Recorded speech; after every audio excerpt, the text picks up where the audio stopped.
Afternoon. Good afternoon. My name is Doug Cubison. I'm the curator of the Wyoming Veterans Museum and a board member in the Fort Casper Museum Association. And on behalf of Fort Casper Museum, the Fort Casper Museum Association, and the 11th Ohio Volunteer Cavalry, welcome to another historic lecture on the events here at Platte Bridge 150 years ago, dated to this very day. I am really thrilled to have our next speaker here. Let me step back. I forgot to tell you one piece of important information. Who pays for all this stuff? These lectures are sponsored by a generous grant from the Wyoming Humanities Council. And we could not present the lectures and the programming that you're enjoying here this weekend without the support of the Wyoming Humanities Council. We do have surveys at the back of the room, and if you would fill that out, the Humanities Council has asked us to do that, and that makes them happy, and that will enable them to give more money to us in the future so we can continue programs like this. Now, it's my really great pleasure today to introduce a very good friend of mine, Mr. Eric Johnson, who's your next speaker. And Eric is going to speak on the life and times, and I think the post-times, of Caspar Collins. Now, Eric is the author of an encyclopedic study and compilation of the Indian War casualties called No Greater Calling.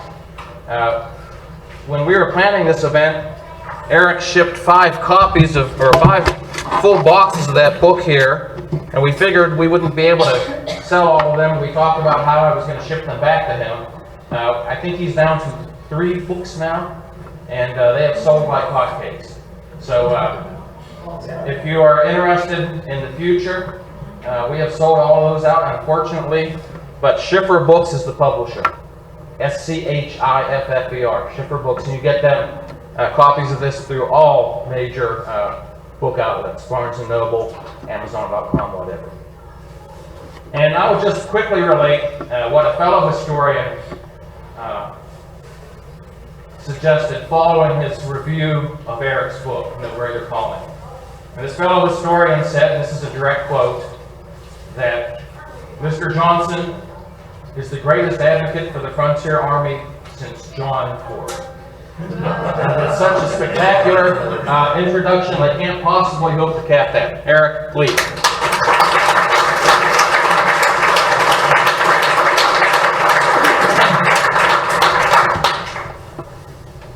Well, of all the things that have been said about me and said about No Greater Calling, I think my name being used in the same sentence as John Ford's name doesn't get much cooler than that. The only thing they could have really done is thrown John Wayne's name in there as well, and they would have had the perfect trifecta. Why not throw it in? Thank you so much, Mr. Cubison, Doug, for the very warm invitation. Thank you for the museum staff. I've been treated with nothing but the highest level of courtesy and respect since I've been here.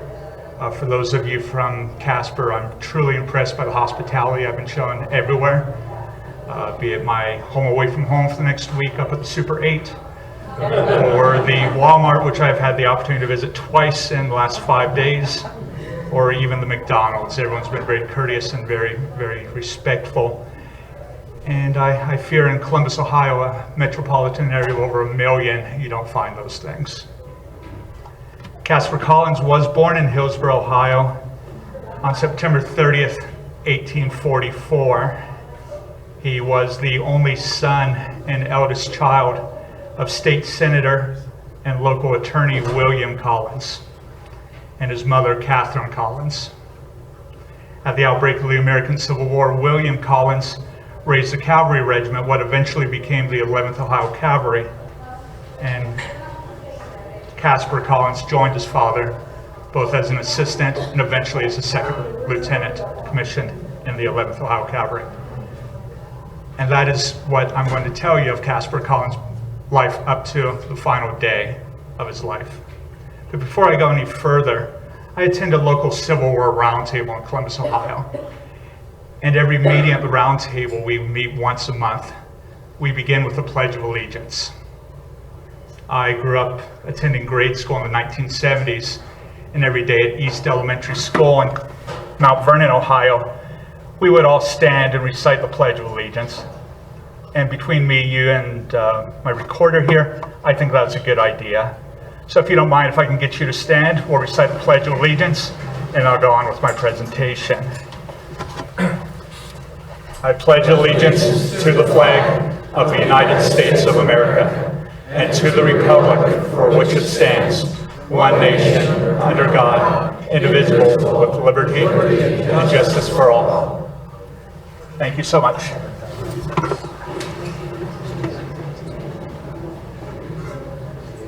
Caspar Collins was killed in action on July 26, 1865, and leading what his grave marker refers to as a forlorn hope, in relief of an approaching wagon train under the command of Quartermaster Sergeant Amos Custard of the 11th Kansas Cavalry. I imagine the night of July 26th must have been a fitful one at the Platte River Bridge Station. The men of the Kansas Cavalry had to have expected Indians to attack the station at any point. Caspar Collins and several that rode with him were dead. The smoke from the burning wagons of Amos Custer rose into the sky. But the morning of July 27th dawned, and the Indians had largely slipped away. Left were to recover the remains of young Caspar Collins and others who fell close, 4 others who fell close to the post itself. Lieutenant Brittany and a detachment of the post went out, recovered Caspar Collins' remains, buried him in a box that was acquired from the local wagon train, and also found the burnt wagons and the men of Amos Custard's command and buried them on site. Lieutenant Brittany, too, had come from southwestern Ohio, Springfield. He served with Caspar Collins for 3 years. And Lieutenant Brittany had one final duty to undertake. Telegraph lines were still down at the Platte River Bridge Station, and Lieutenant Brittany acquired a horse and rode on to Deer Creek Station, where he sent a telegraph to Caspar Collins' father, William Collins, who had returned the previous May of 1865 to Hillsboro. Platte Bridge, Dakota Territory, July 27, 1865, to Colonel W.O. Collins, William Oliver Collins, Hillsboro, Ohio. Lieutenant Collins was killed yesterday while leading the 11th Kansas Volunteer Cavalry in a charge against the Indians. We'll take his remains to Fort Laramie to be forwarded, if possible. H.C. Brittany, Lieutenant, 11th Ohio Cavalry. The telegraph would have been received at the Collins household that same day. And a week later, on August 3rd, the news of young Caspar Collins appeared in the Highland Weekly News. The family of our fellow citizen, Colonel William O. Collins, late of the 11th Ohio Volunteer Cavalry, was shocked on Thursday last by the receipt of the following dispatch conveying the melancholy intelligence of the death of Lieutenant Caspar W. Collins, who was killed in a battle with Indians on the day previous.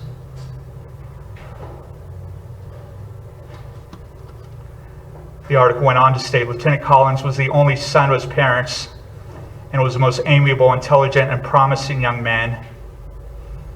He entered the service about 2 years ago as a lieutenant of Company G, the new battalion then being raised by his father's regiment. Though only in his 19th year, when he joined the regiment, he always discharged his duty with zeal and fidelity, and by his gentlemanly and kind deportment had endeared himself to his fellow soldiers. And the article announcing the death of Caspar Collins closes his memory will be fondly cherished by the citizens of this, his native town. One would have expected that to have been the case, but as events that follow would show, it was not.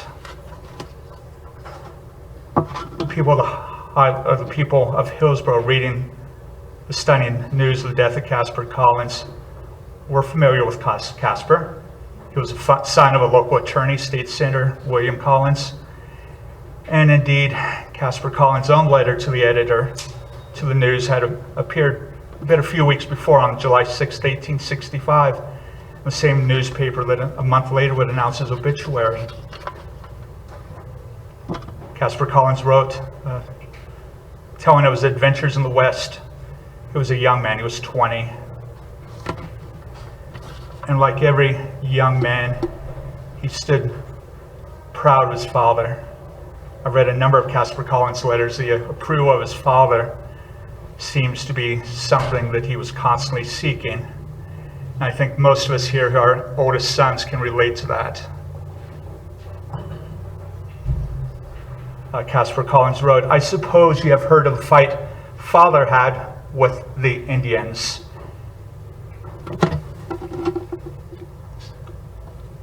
That's Caspar Collins on August 3, 1865.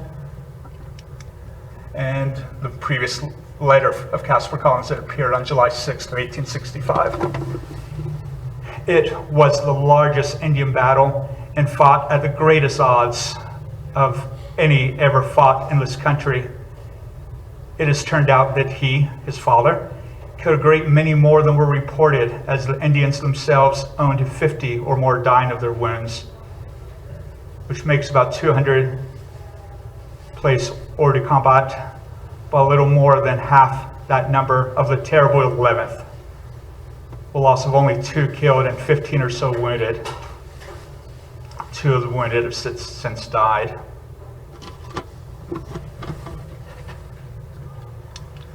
That summer in 1865, General Granville Dodge wrote a grieving father. And in the letter he states that Caspar Collins provides a bright example of heroism to my command and to the country. And again, those words certainly offered an assurance and certainly must have seemed true. I mean, what is there not to be able to find an example of heroism? He followed duties as he was supposed to do. He served bravely. He looked death in the eye and didn't flinch. But again, events would demonstrate soon that that was not the case.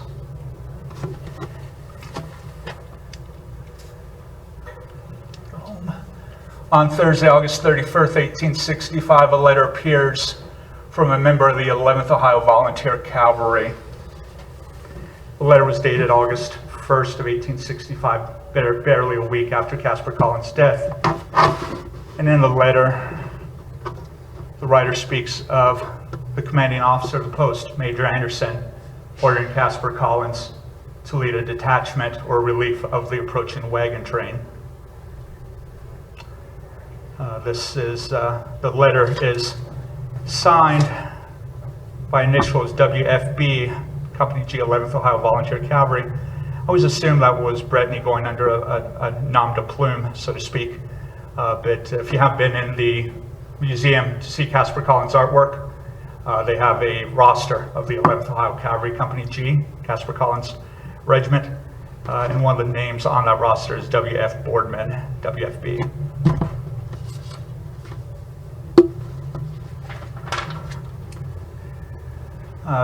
The writer, Private Boardman perhaps, writes, Major Anderson, commanding the post, ordered Lieutenant Collins with 20 men to charge the Indians and rescue the train, the wagon train by Amos Custard. The charge was made, and 3 men killed and 8 wounded when the charging party forced their way back through a large party of Indians had come up in their rear with the intention of cutting the men off from the quarter. And one of those who fell in the retreat was our young second lieutenant, Caspar Collins. And the idea of Caspar Collins being ordered to his death by Major Anderson is one that would be returned to over and over again in the upcoming months. On Thursday, January 25th, there appeared another article, The Death of Lieutenant Caspar W. Collins. The article begins, the death of Lieutenant Collins was caused by the cowardice or incompetence of the commanding officer, leaving very, very little mystery as to the opinion of the writer. And the article went on to name the commanding officer as Major Anderson. One of my fellow volunteers at the post, or at the museum, gave a presentation earlier today on Major Anderson, which I understand was outstanding. So I would ask you to speak to her to learn how inaccurate, unfair that criticism is. Sticking with the John Ford reference, my favorite John Ford movie is The Man Who Shot Liberty Valance. How many of you seen it? Yeah, sure. Okay. Man Who Shot Liberty Valance, very into the story, or Jimmy Stewart's told the story of what actually happened. And the newspaper reporter or the newspaper editor throws away the story. And the young reporter is shocked. What are you doing? Why are you throwing away the story? This is the greatest story that ever was. The true story of Man Who Shot Liberty Valance. And the editor responds that this is the West. When the legend becomes history, report the legend. And that quote hangs above my desk at home. So for the purpose of full disclosure, I have to confess to you that my version of events, Major Anderson is the villain of the piece, and my version of events, George Custer died at last stand hill, last of his men to die. So, yeah, I'm not sure if either one's true anymore, but again, they're the ones I stand by. And the January 25th, 1866 letter laid down by quoting a number of different letters, all anonymously published, that detail the events of that July day. And the purpose of the letter was obviously to raise support for an investigation as to the events that day.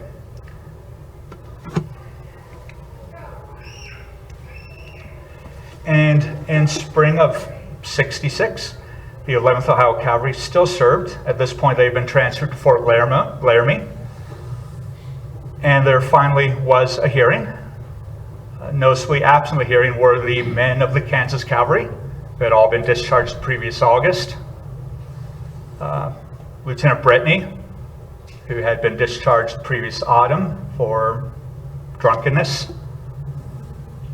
And there were rulings made upon the hearings of which that weren't binding in any way. Major Anderson had gone home. He was involved in state politics by this time. The 11th Ohio Cavalry did finish their service in the West, eventually became the last of the Ohio regiments to post out. Ohio is very, very proud of our contribution to the American Civil War. I mean, off the top of my head, it seems like we've contributed the 7th most soldiers to the Union victory. And growing up in Mount Vernon, Ohio, do a Google search. Mount Vernon, Ohio, Civil War monument, big monument down on the square. You just go by it every day. But we're very proud, and the 11th Ohio Cavalry had to finish their service in Wyoming, now Fort Laramie. That spring, they did disinter the remains of young Caspar Collins from the Platte River Bridge Station where he was originally buried. At that point, renamed Caspar Collins, or renamed Fort Casper, excuse me, and transferred him to Fort Laramie where he was buried again with military honors. In July of '66, the 11th Ohio Cavalry was finally called home for discharge, but the men had one final task to undertake, and that was an honor guard to escort the remains of young Caspar Collins home for burial in Hillsborough. So the train was taken to Columbus, Ohio, and then from Columbus to Hillsborough, Ohio, where a funeral was held at the Collins family home.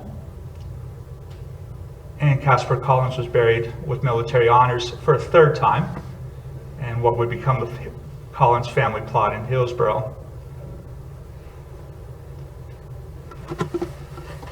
The story of his funeral appears again in the July 26, 1866 newsletter of the funeral of Caspar Collins. The writer of the story closes, he, Caspar Collins, sleeps beneath the sod, but his memory will be cherished as long as bravery and patriotism are admired among men. And again, events will prove that to not be the case.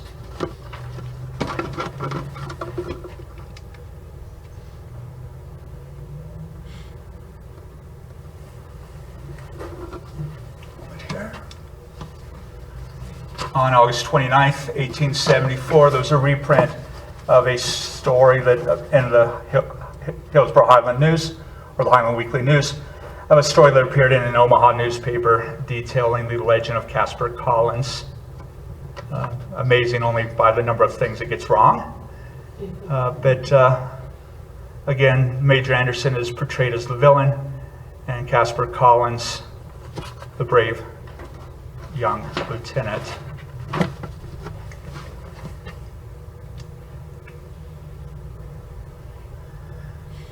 Again, another letter or another story appeared on April 14th, 1886, and this story included more details on the death of Caspar Collins. Major Anderson calling to the bravest boy who ever straddled a horse. Will you take 25 men and cross that bridge? To which Caspar Collins bravely responded he would, leading to the death of Caspar Collins and his entire command. Again, notable for the number of things it gets wrong. Caspar Collins was killed in action, 4 of his men rode with him.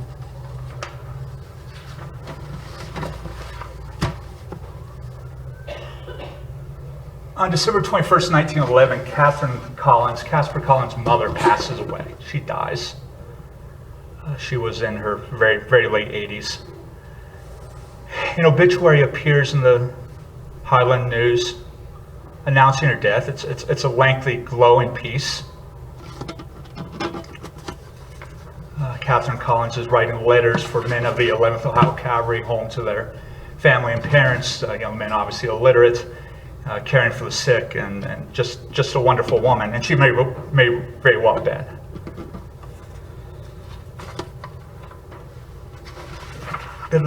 The obituary goes on and on and on. And all the way at the second page, at the very next to last paragraph, Catherine Collins was the mother of 3 children.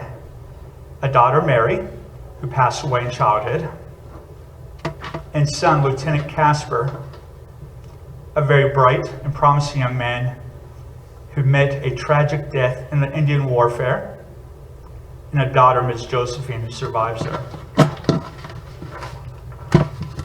And that's the last mention I find of Caspar Collins in the Highland County newspapers.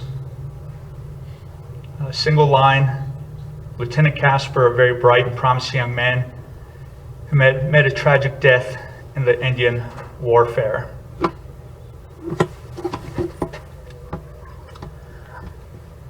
Hillsborough, Ohio today. I've been there. Some earlier mention of my presentation, my speech mentioned me as a resident of Hillsborough. I'm not. I'm sorry if I disappoint anyone here. I've met some people from Hillsborough on this trip. Great people, salt of the earth people, wonderful community. I've corresponded with them a number of different times. There's a map. There's Columbus, Ohio, where I am, and Hillsborough, Ohio, down near Cincinnati. It's about an hour southwest. And there's a picture of Hillsborough today. The Collins family home, Dogwood Knob, still stands as a private residence, although it's been extensively modified. The picture on the left is the Collins family home, Dogwood Knob, taken late in the 19th century. And the picture on the right is the home as it stands today. Again, it has been extensively modified. Now, I visited that home, I took that picture. I've taken about 2 good pictures my entire life. That's one of them. It's one I use. And Caspar Collins' final resting places in Hillsborough. That's entryway is perhaps a mile from his boyhood home.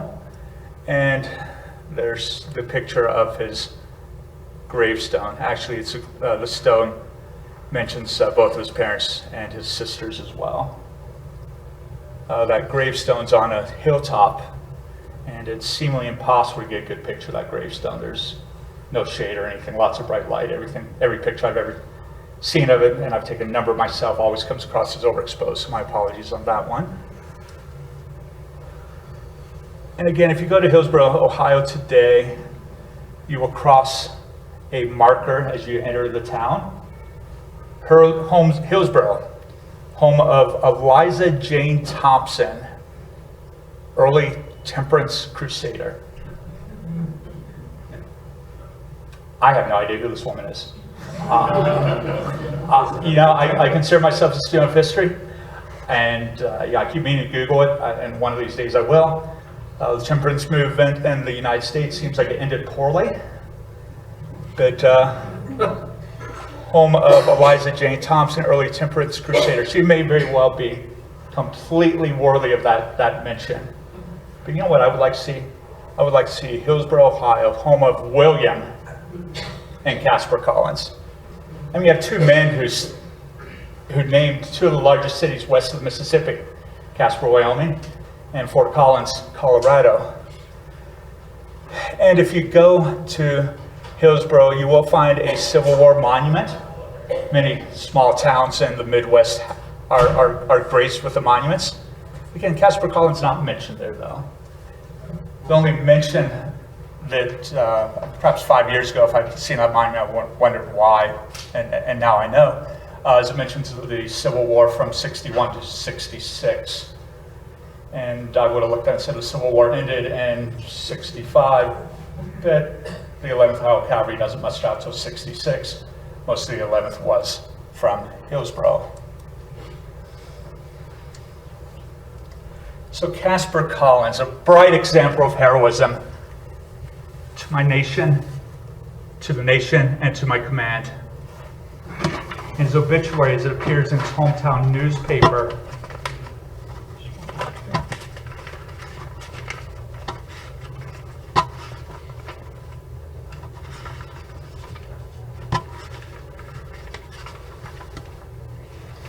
he, Caspar Collins, sleeps beneath the sod, but his memory will be cherished as long as bravery and patriotism are admired among men. And I would like to think, as we enter the 21st century, well into the 21st century, patriotism and bravery are still qualities to be admired among men. I would like to think. And to a certain degree, I look at this nation, the United States, as a nation that does not honor, does not respect history. History to most of us is what was on last week's episode of the Kardashians or some such thing. And if you're a fan of that show, I don't mean to attack anyone that is. Come on. My daughter's a big fan, so I just sort of roll my eyes. As I sat out there selling my books, the most refreshing thing I saw were the parents and grandparents who brought the young children in to visit the fort. And maybe Wyoming does a better job at it, but Ohio doesn't teach history anymore. So to all the parents out there, all the grandparents out there, it falls upon you to teach the history. And Caspar Collins, despite the best efforts of the Highland County Historical Society, a local librarian who I've corresponded with quite a bit, stands largely forgotten in his own hometown. I have a confession to make. And Doug, or Mr. Covison, has given me dinner already. So I can make this confession.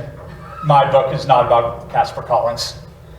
My book is No Greater Calling. Dr. John Monet wrote on it very early, and he actually gave me permission to use this quote on the back cover. With admirable emphasis in recent decades on narrating the roles and deeds of American Indian warriors in the nation's story of conquest, the American soldier of the Frontier Army has all but been forgotten or portrayed in pejorative context. I had to look up pejorative, but I did learn what it means. Eric Johnson has brought their names and story back to life as the men they were doing their often undesirable, often controversial duty. A story of individual veterans who deserve the dignity of being remembered. The statistics Johnson brings to the fore, this excellent book will serve as a needed resource for writers and historians for years to come. Very cool. Not quite John Ford, John Wayne cool, but very cool nonetheless. So while Caspar Collins plays a part in No Greater Calling, a very important part, No Greater Calling is not about Caspar Collins. I wrote No Greater Calling as a veteran. We'll ask some of you to stand one more time. It's the final time, I promise. How many are veterans? Can you stand, please?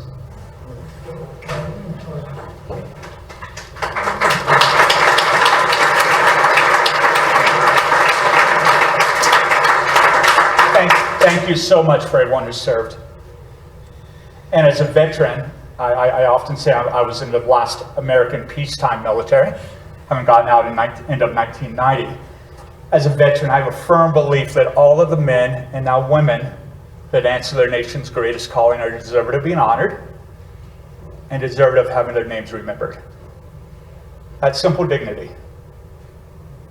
And that's why I wrote No Greater Calling, not to tell the story of Caspar Collins. I mean, my book's 400 pages long, 410 pages. I could have told the story of Caspar Collins in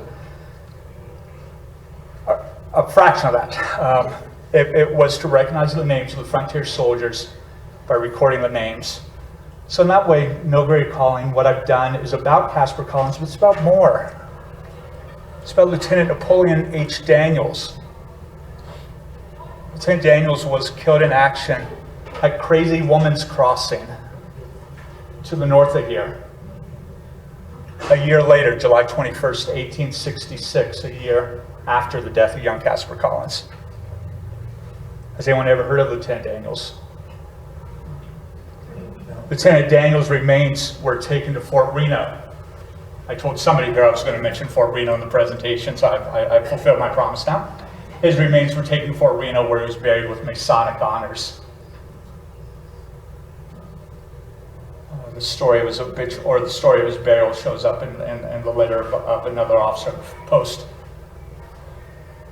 And when the Army abandoned Fort Reno, as well as the other Powder River forts, they abandoned the remains of the soldiers behind as well. Eventually, the remains of Lieutenant Daniels, as well as the others buried at the Fort Reno Cemetery, were relocated to Custer National now, where he lies as an unknown. Lieutenant Daniels' final resting place is known but to men, but to God. Or No Greater Callings for Captain William Judd Fetterman. I'm sure many of you heard of Fetterman. Killed in action December 21st, 1866. Some of you may not know Fetterman was a member of the 18th U.S. Infantry. 18th U.S. Infantry trained in Columbus, Ohio, my hometown. Camp Thomas in Columbus, Ohio. Now, once upon a time, it was a horse farm. Now it's a major suburban area, just north of the Ohio State University campus. Camp Thomas is long ago gone. There's a giant grocery store and lots of little stores in that area now. There's no marker for Camp Thomas. I've tried to remedy that, and maybe next time I come, I'll be able to tell you I did get a marker installed. The William Judd Fetterman was buried at Fort Phil Kearny. His remains were abandoned when the fort was abandoned. And eventually he too was buried at Custer National, far from home. Or maybe No Greater Callings about Lieutenant John Augustine McKinney.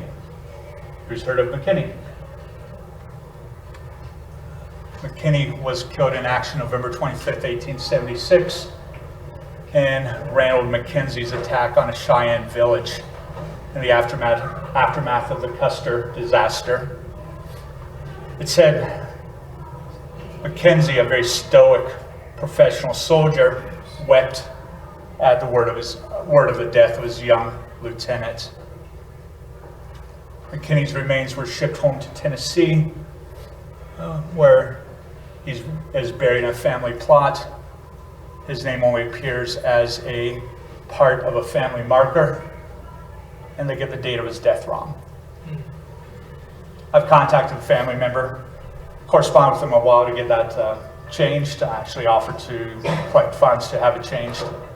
Felt out of touch. Perhaps the marker has been changed.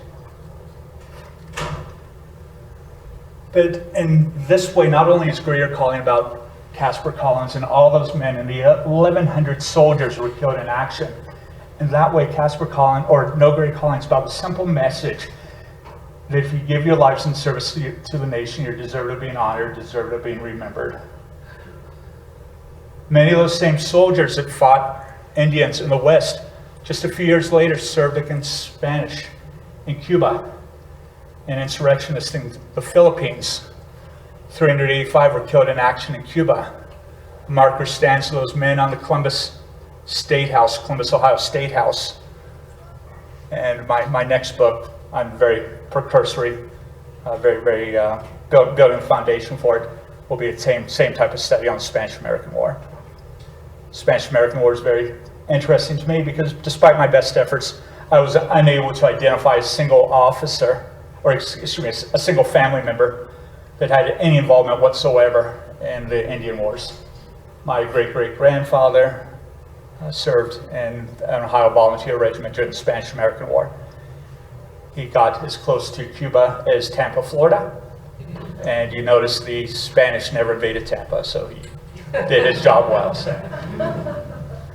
And our nation and our nation's history is filled with war. For all of our greatness, much of our time and resources have been spent involved in war. So maybe No Greer Collins about the men that fought and died in the First World War under Pershing.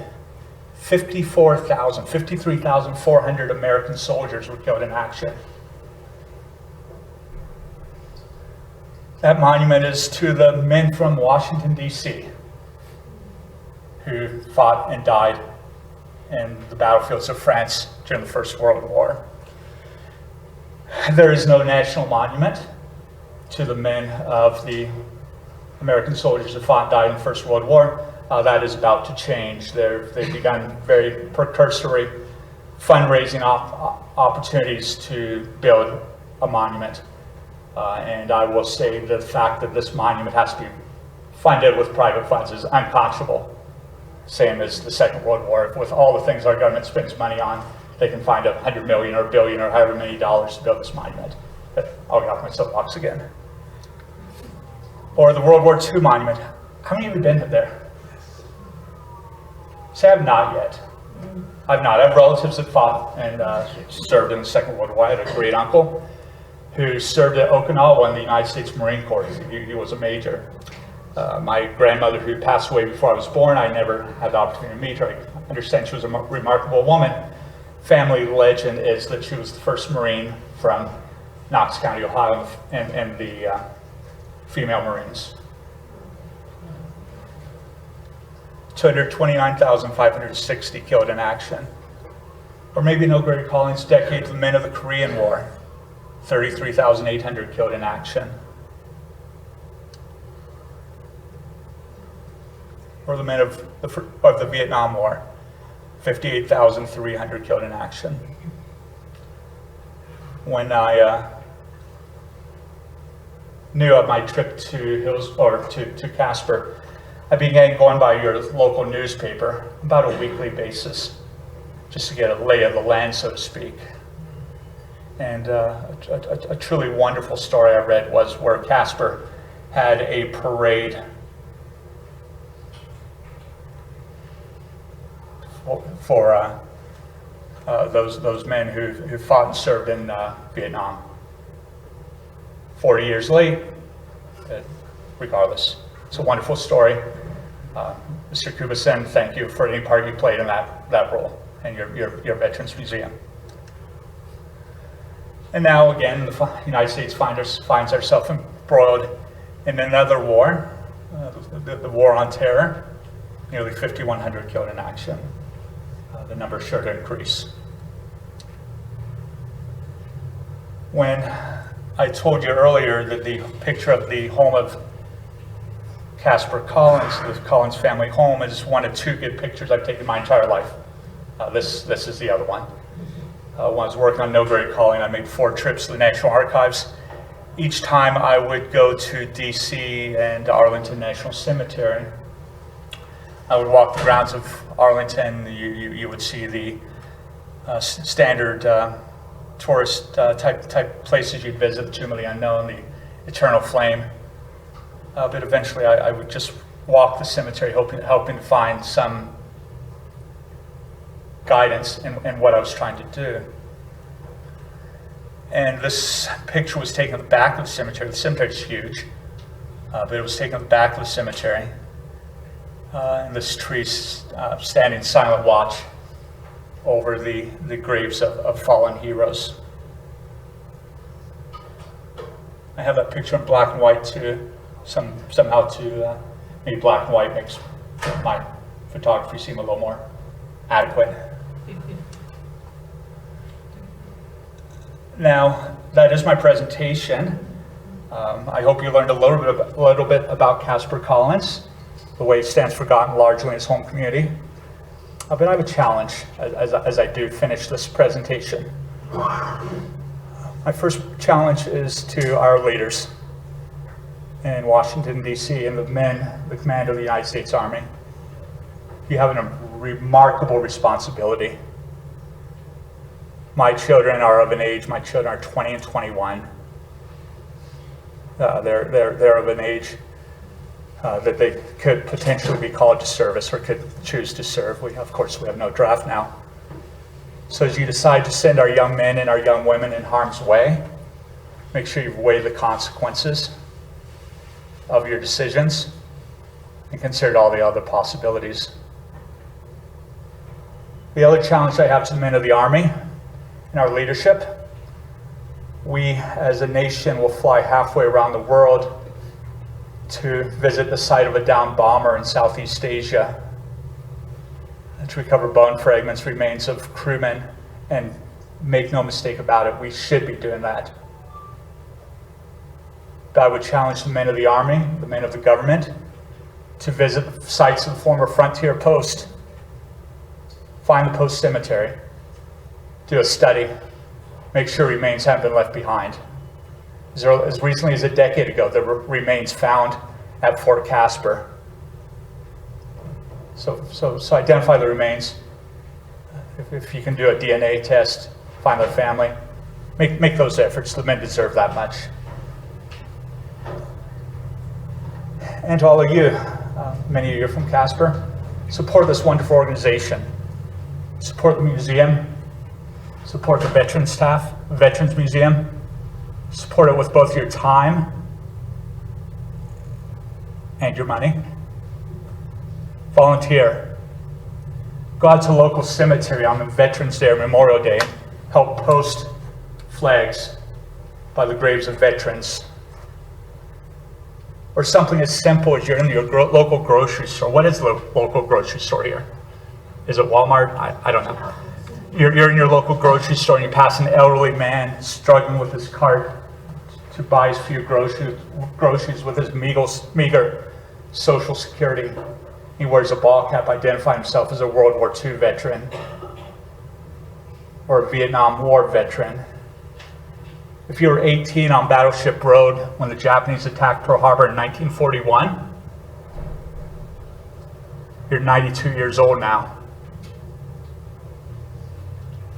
If you were an 18-year-old Marine in Southeast Asia in 1968 during the Tet Offensive,